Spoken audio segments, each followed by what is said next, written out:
Welcome student. आज आपण नवीन टॉपिकला सुरुवात करणार आहोत. Chemical kinetics. केमिकल कायनेटिक्स या टॉपिकमधला आपण रेट ऑफ रिॲक्शन हा भाग पाहणार आहोत. रेट ऑफ रिॲक्शन हा फिजिकल केमिस्ट्रीचा टॉपिक आहे. पार्ट फर्स्ट याच्यावर सुद्धा प्रॉब्लेम 1-2 मार्काला फायनल परीक्षेला प्रॉब्लेम विचारण्याची शक्यता असते. Rate of reaction.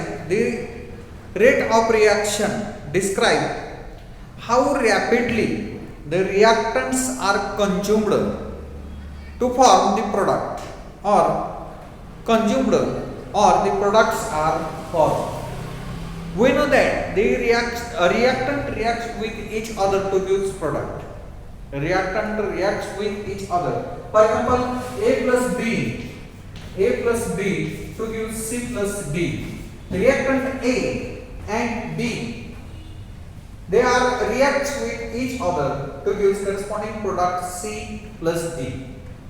First, the reactant reacts with each other. The mass of the reactant is consumed or it decreases, and the mass of the product is increases. Mass of the product is increases. कुठली reaction होत असताना आता यामध्ये आपण A is converted to B हे reaction पाहिजे. या reaction मध्ये समजा A हा रिॲक्टंट आहे आणि रिॲक्टंट सुरुवातीला याचं पर्सेंटेज किंवा मास जे आहे ते मास हे 100% असते आणि प्रोडक्टचं मास हे 0% असते. याची रिॲक्शन झाल्यानंतर याचं पर्सेंटेज किंवा मास जे आहे ते हळूहळू डिक्रीज होत जाते म्हणजे कंझ्युम होत जाते आणि नंतर जो प्रोडक्ट आहे त्या प्रोडक्टचं मास जे आहे ते प्रोडक्टचं मास हे हळूहळू इन्क्रीज होत जातं आणि अशी एक स्टेप येते की रिॲक्टंटचं मास जे आहे ते पूर्ण डिक्रीज होत आहे म्हणजे 0% होते आणि प्रोडक्ट जो आहे तो प्रोडक्ट हा 100% येते. 100% होते. आता rate of reaction describe the how rapidly the reactants are consumed. How rapidly reactions are consumed or the products are formed. आता यानंतर average rate of the reaction.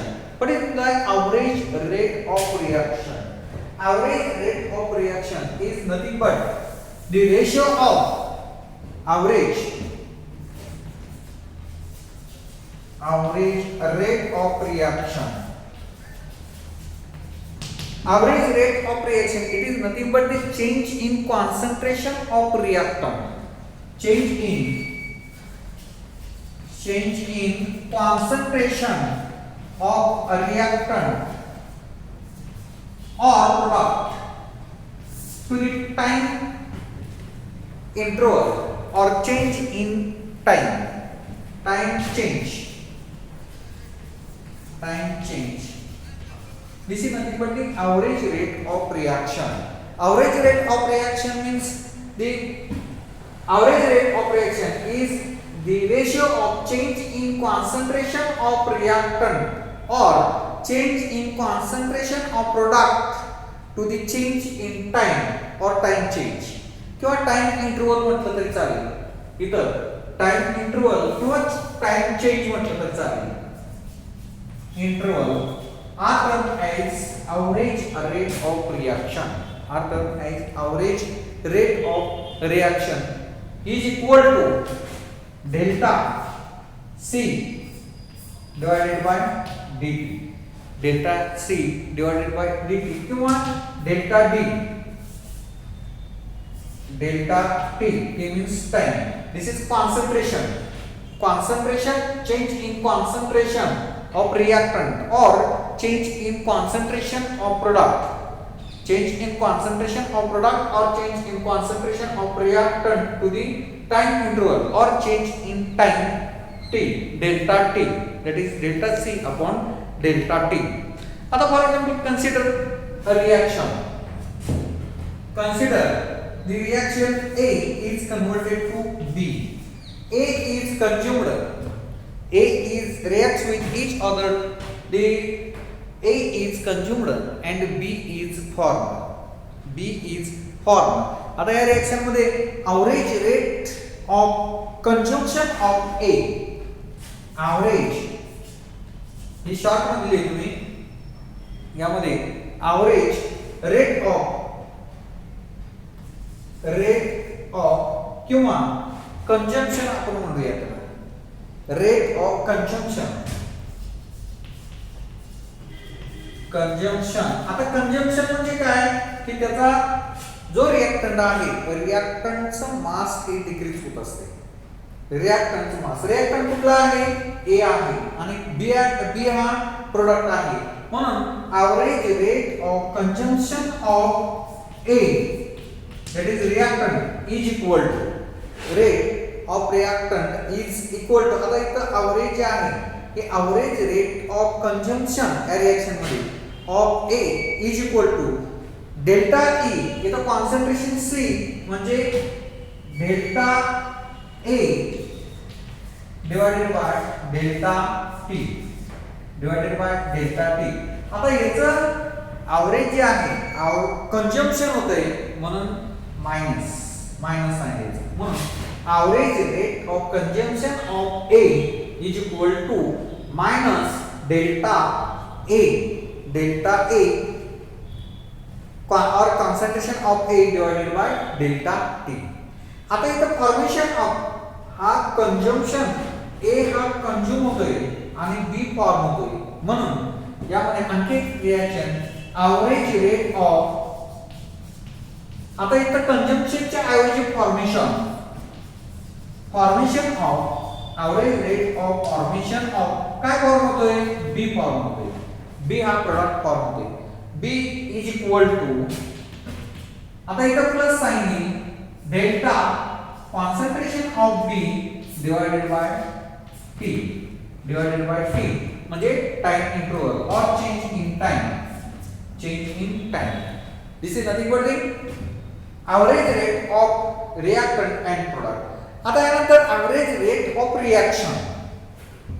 Average rate of reaction काय येईल average rate of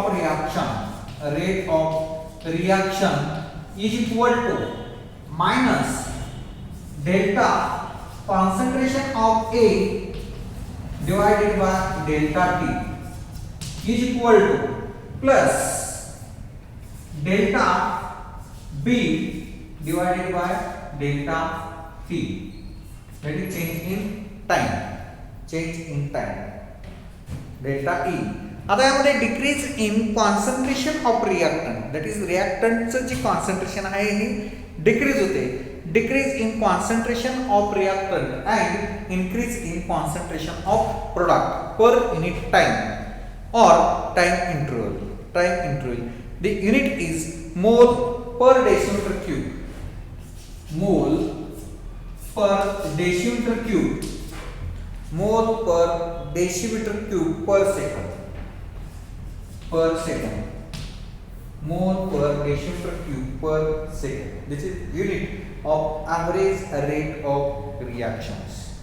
Average rate of reaction. Okay. Then instantaneous. पुढचा point पाहूया.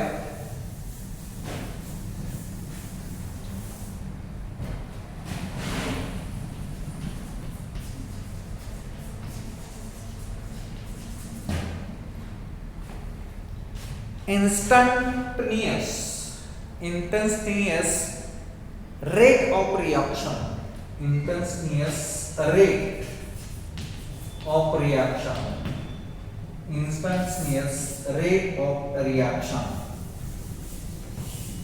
हे आपण average rate of reaction पाहिलं. आता यानंतर instantaneous rate of reaction. Instantaneous rate of reaction. The tangent drop to the curve at time t. Slope obtained gives the instantaneous rate of reaction at time t1. आता यामध्ये instantaneous rate of reaction मध्ये reactant reacts with each other to give corresponding product. The rate of reactant is decreases or consumed and the average rate of the product is increases. increases or formation of product is increases. आता आपण एक example पाहिलं, A is converted to B. A हा reactant आहे, B हा product आहे. यामध्ये A रिएक्टंटचं concentration हे डिक्रीज होत जातंय, ते कंझ्युम होतंय आणि B चं कॉन्सन्ट्रेशन हे इन्क्रीज होत जातंय. आता ग्राफिकली जर आपण पाहिलं, graphically the average rate of reaction in one mole. आता रिएक्टंट आणि प्रोडक्टचं जर आपण ग्राफिकली जर रिप्रेझेंटेशन पाहिलं, reactant concentration versus time interval, reactant concentration versus time in second. The curve reactant असेल तर curve is obtained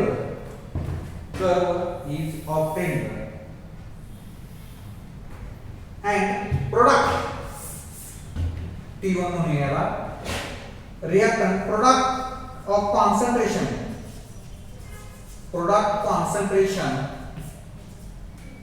versus time T1. आता product concentration जर आपण पाहिलं तर त्यामध्ये कर्व अशा प्रकारचा कर्व येतो. प्रोडक्ट आणि रिएक्टंट याचं जर आपण ग्राफिकली जर पाहिलं तर अशा प्रकारचे ग्राफिकल, यामध्ये रिएक्टंट कंझ्युम होते. सुरुवातीला त्याचं कॉन्सन्ट्रेशन हे हायर आहे, परंतु जसजसे रिएक्शन होईल तसं त्याचं कॉन्सन्ट्रेशन हे डिक्रीज होत जाते आणि डिक्रीज होऊन एक जर समजा एखादी रिएक्शन त्यामधला जो प्रोडक्ट आहे रिएक्टंट आहे तो पूर्ण रिएक्टंट कंझ्युम होतो आणि कंझ्युम होऊन त्या ठिकाणी करस्पॉन्डिंग प्रोडक्ट हा फॉर्म होतो. आता इथे प्रोडक्ट आपण जर पाहिलं, प्रोडक्ट यामध्ये सुरुवातीला प्रोडक्टचं कॉन्सन्ट्रेशन हे 0 आहे आणि जसजसे रिएक्शन होईल तसं प्रोडक्ट इन्क्रीज होत जातो प्रोडक्ट आणि त्याचा कर्व हे अशा प्रकारचे येतो. यामध्ये tangent drawn to the curve at time t. Thus slope obtained gives the instantaneous rate of the reaction at time t.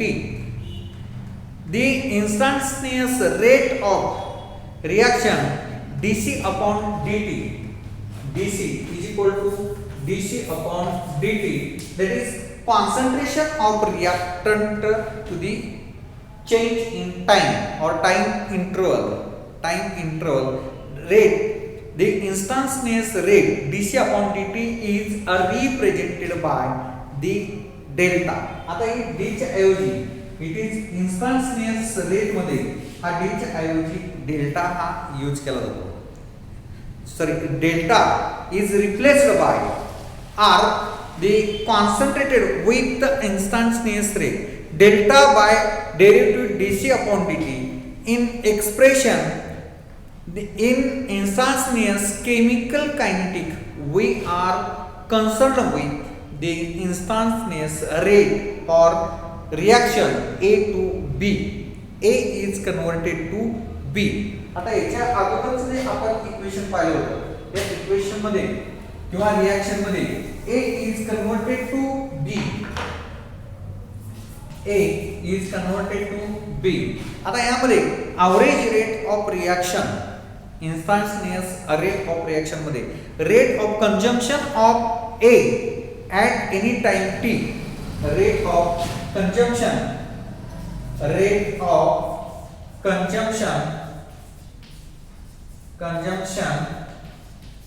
a reactant A, any reactant A at time t is equal to D, is equal to minus D concentration of A upon dt, concentration of D upon dt. आणि यामध्ये product form होतो rate of formation of कंजम्पशनच्या ऐवजी formation of B is equal to plus D concentration of B upon dt. हे plus sign आहे आणि आता यामध्ये average rate of reaction with time T or rate of reaction at time T, rate of reaction at time t is equal to minus d concentration of A upon dt is equal to plus d concentration of B upon dt. This is average rate of reaction, average rate of this reaction or instantaneous rate of reaction. ठीक है. आता यामध्ये in this reaction 1 mole of A and B, 1 mole of A is consumed to form 1 mole of B is formed. Product is formed.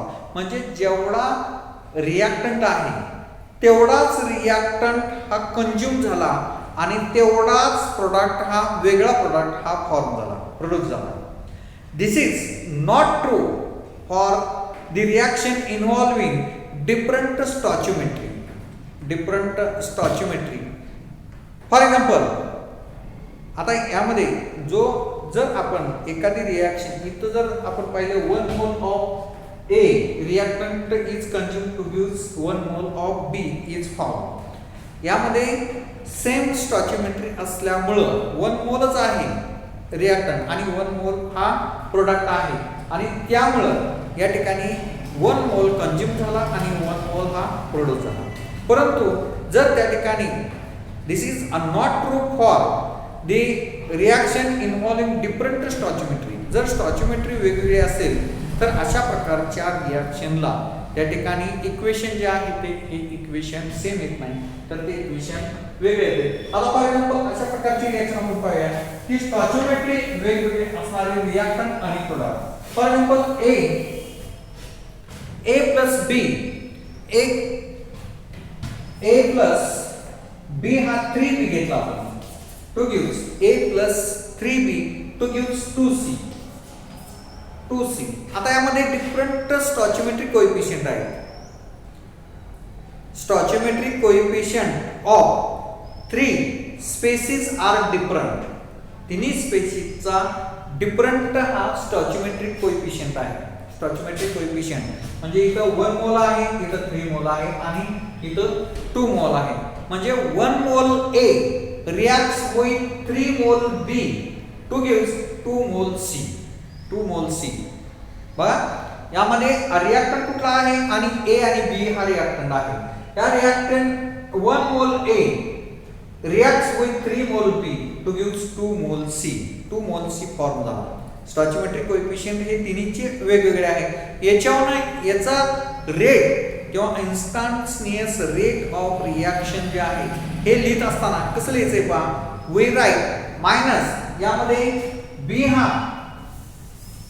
हा reactant आहे, A हा reactant आहे, B हा reactant आहे.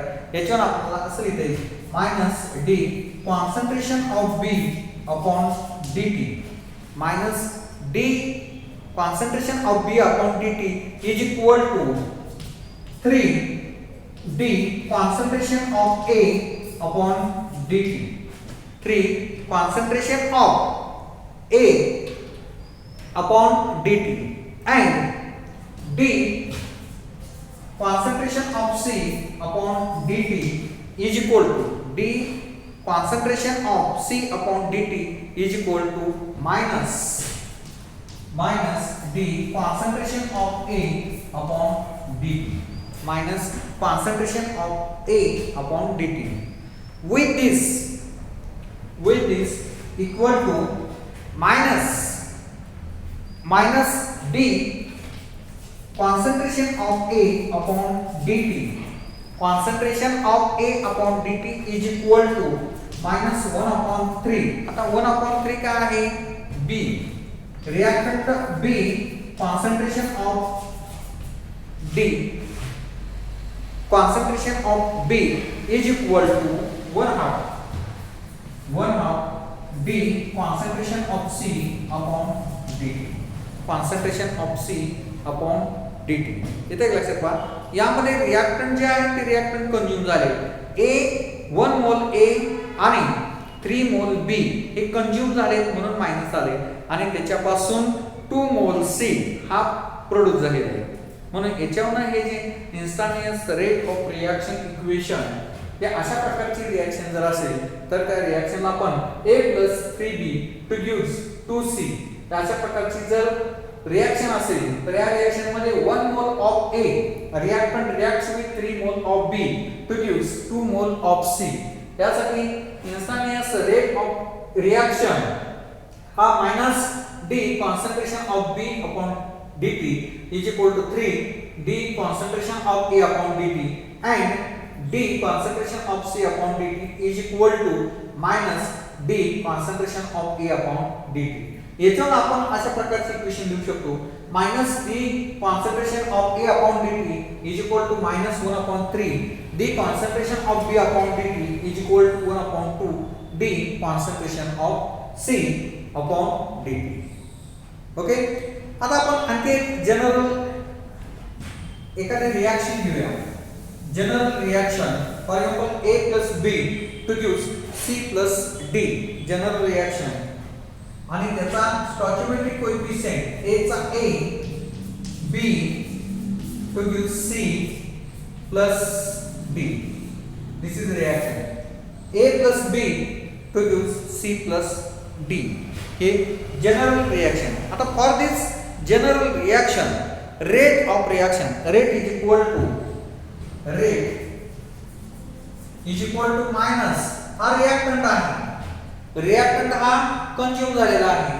Consume 1 upon A D concentration of A upon dt d A upon dt is equal to आता B हा reactant आहे म्हणून -1 upon B D concentration of B upon dt. also B जो आहे B हा reactant आहे आणि रिएक्टंट हा कंज्यूम झालेला आहे. कंज्यूम झालाय म्हणून -1 upon B D concentration of B upon dt is equal to आता याच्यावर प्रोडक्ट फॉर्म झाला. प्रोडक्ट काय फॉर्म झाला is equal to 1 upon C D concentration of C upon dt C upon dt is equal to 1 upon D concentration of D upon dt concentration of D upon dt. This is general equation A plus B produce C plus D. ही general equation किंवा reaction आणि त्या रिएक्शनचं average rate of reaction जे आहे ते average rate of reaction is equal to -1 upon D concentration of A upon dt is equal to -1 upon B D concentration of B upon dt. म्हणजे हे reactant असल्यामुळे इथं मायनस साइन आले कारण त्याचा रेट जो आहे किंवा मास हे कंज्यूम होतोय आणि इथं प्रोडक्ट जो आहे C आणि D हा प्रोडक्ट आहे आणि तो प्रोडक्ट फॉर्म होतोय म्हणून इथं प्लस आलाय 1 upon C D concentration of C upon dt is equal to 1 upon D concentration of D upon dt. This is nothing but the instantaneous rate of reaction. Okay, धन्यवाद.